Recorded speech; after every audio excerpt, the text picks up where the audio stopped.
Momentos en la historia que son como una bisagra, cierran una puerta para siempre y abren otra hacia un futuro que nadie se imaginaba. Bueno, pues la batalla de Accio es uno de esos momentos. Hoy vamos a meternos de lleno a desglosar este enfrentamiento que no solo puso fin a una guerra civil, sino que redibujó por completo el mapa del poder en el mundo antiguo. Y es que este choque no fue nada más una pelea de barcos en el Mar Jónico. No, no, no. Fue la culminación de más de una década de rivalidad, de una guerra de información brutal y, por supuesto, de una de las historias de amor más famosas de la historia. En el centro de todo estaban dos hombres, Octaviano, el heredero de César, y Marco Antonio, su general más leal. Y su pleito iba a decidir el destino de Roma. Para entender cómo llegamos a Accio, tenemos que viajar en el tiempo al año 44 a.C., a los famosos Idos de marzo. El asesinato de Julio César en pleno Senado no solo mató a un hombre, dejó un hueco de poder gigantesco en el corazón de la República Romana. Y claro, preparó el escenario para una lucha sin cuartel por su legado. Y a partir de ahí, las piezas del tablero se movieron rapidísimo. En el 46, César se trae a Roma a su amante Cleopatra y al hijo de ambos, Cesarión. Pero solo 2 años después, ¡sorpresa! En su testamento no nombra heredero a su hijo de sangre, sino a su sobrino nieto, un joven llamado Octaviano. Después del asesinato, Octaviano, Marco Antonio y otro general, Lepido, forman el segundo triunvirato para cazar a los culpables. Lo consiguen, sí, pero la pregunta ahora era, ¿y ahora qué sigue? Y aquí, fíjense, está la clave de todo el conflicto. Octaviano, ahora hijo adoptivo y heredero legal de César, tenía un problema enorme. Cesarión, el hijo biológico de César y Cleopatra, era una amenaza directa a su legitimidad.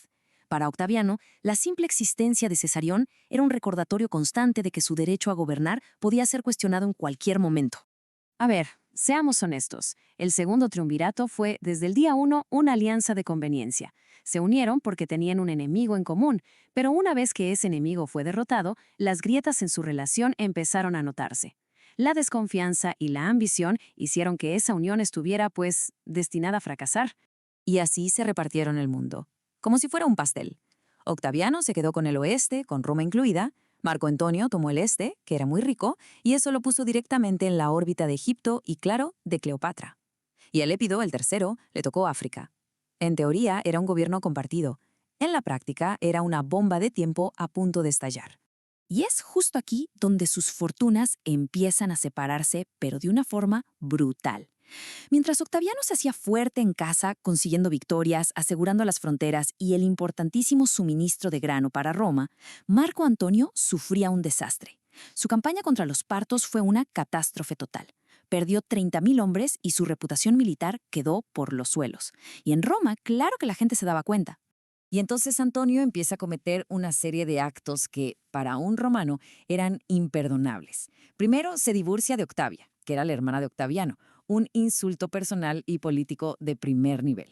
Luego se casa con Cleopatra, una reina extranjera. Pero la gota que derramó el vaso fue lo que se conoció como las donaciones de Alejandría.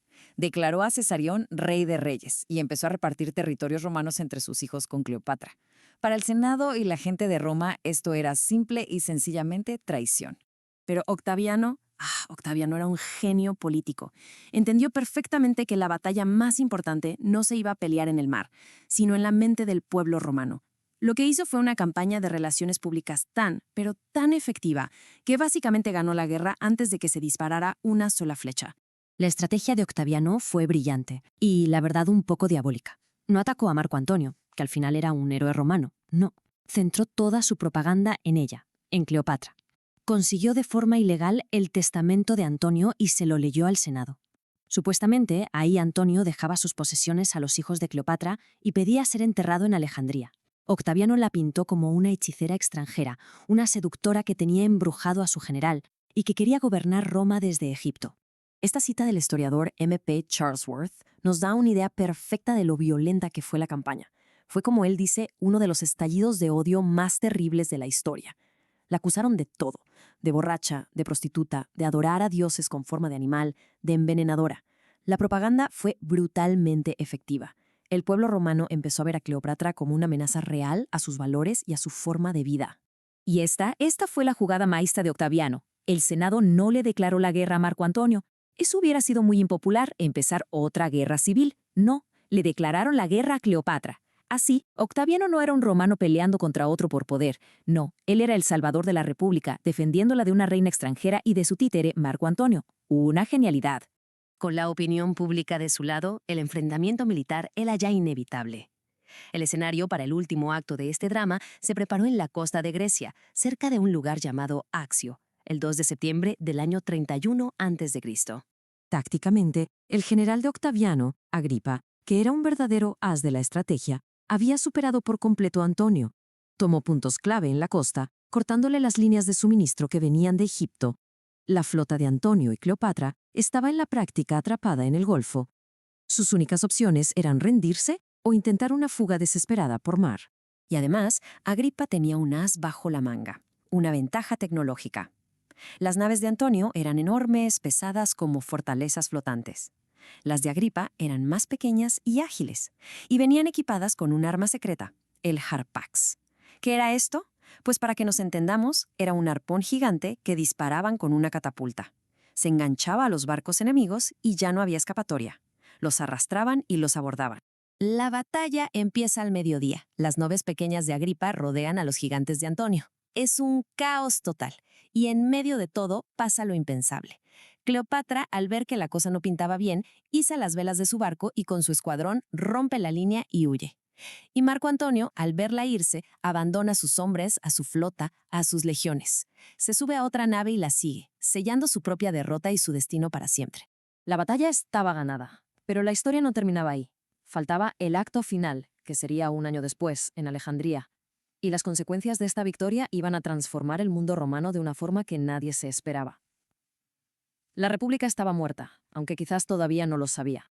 Cuando las tropas de Octaviano llegan a Alejandría, Marco Antonio, después de escuchar un rumor falso de que Cleopatra había muerto, se quita la vida.